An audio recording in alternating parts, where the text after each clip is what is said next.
Okay, everybody, I want to welcome you back to this video. Now that we've dabbled a little bit into the jungle, we're going to dive into the vast ocean of website building.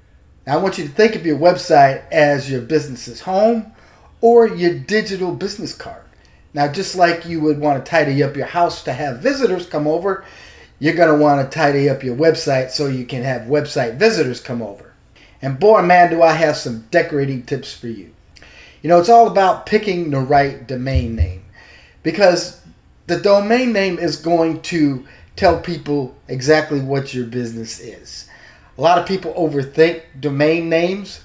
For local businesses, I would just go with a simple domain name. If you're a roofer in Albany, New York, say, and your name is Rick Johnson, Rick Johnson's Roofing Company, Albany, New York. Something simple like that, you know, because people are going to remember that, right? Try to get fancy and all this other stuff. And the good thing about doing a domain name like Rick's Roofing Company, people are going to remember that, right? Rick's Roofing Company.com or Rick's Roofing Company Albany.com, something like that. Now, that's going to help you in the search engines as well, is because there's a keyword in the domain name. It's called an exact match, or it could be a partial match domain name. Now, a domain name that isn't a partial match would just be, say you wanted to go with Albany Construction Company or something like that, right? Has nothing to do with roofs. I've seen people call their businesses a lot of different things that didn't pertain to whatever they were doing. So when you're picking a domain name, that's what you want to do, is try to pick something that's simple, easy, that people can remember. Now, before I get into purchasing your domain name, I'm going to tell you about some other things that you should steer away from when you're picking domain names. Things like hyphens, right? If somebody put in Sally's-flowers.com, which is a short domain name, and people will remember Sally Flowers, but that's what they're going to remember, Sally's Flowers. So when they go to type it in Google, they're going to type in Sally's Flowers and not Sally's-flowers.com. So you see where that can be confusing for, you know, your potential customers. And you're going to want to pick the right extension. Now, extension is like .com, .net, .org, .whatever, .biz, you know, they even got it for states now, you know. But the most popular extension is .com. That's what people know. And when people see Rick's Roofing Company, they're going to think ricksroofingcompany.com. So it's just natural. Now, when it comes to picking your domain name, it's very important that you choose a registrar that's reputable. Don't go out there and hire an SEO company that's going to buy your domain name for you, that's going to build your website for you, and then you decide that you want to do business with them anymore, and you want to move on to another SEO company, or you want to try to do it yourself or something like that, and they come back at you and say, oh, well, the domain name and the website is ours. We bought it.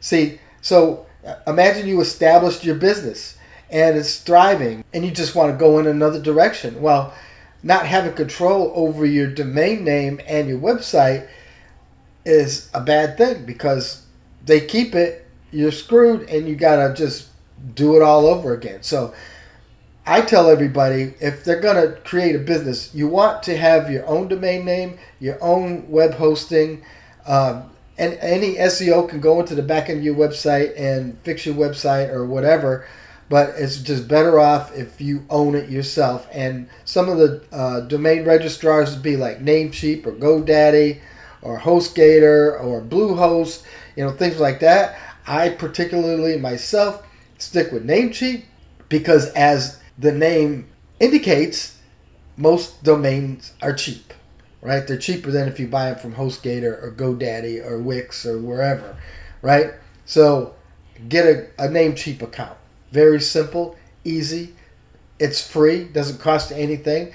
Domain will cost you about $13 or $14 a year, where I know for a fact in GoDaddy they charge you $40, $50 a year. Same thing with Wix, probably even more. So you're better off with your own domain name, with your own domain registrar, and then getting a hosting account like, say, HostGator or Bluehost. Those are the two that I use personally. There's others out there, but for this course that we're doing right now, I'm going to be using a WordPress website because the website that we're using as a case study is built on WordPress. So now when I mention website hosting, I'm just wondering if people understand what that is. Now, let's draw a little bit of real world peril, okay? So if your domain name is the address of your house that you're living in, say, then the hosting account is your house, your physical house, okay?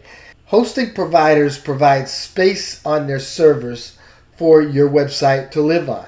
So that way anybody can access your website 24/7. So just remember, your hosting account isn't just where your website lives. It also affects how well it performs, how fast it runs, and how secure it is from digital pirates. Prioritizing control and reliability means that you're not just building a digital presence, you're crafting a legacy. So before you decide to lay that first brick on your digital mansion, take a moment to choose the right plot of digital land. The entire stability of your digital platform can depend on it.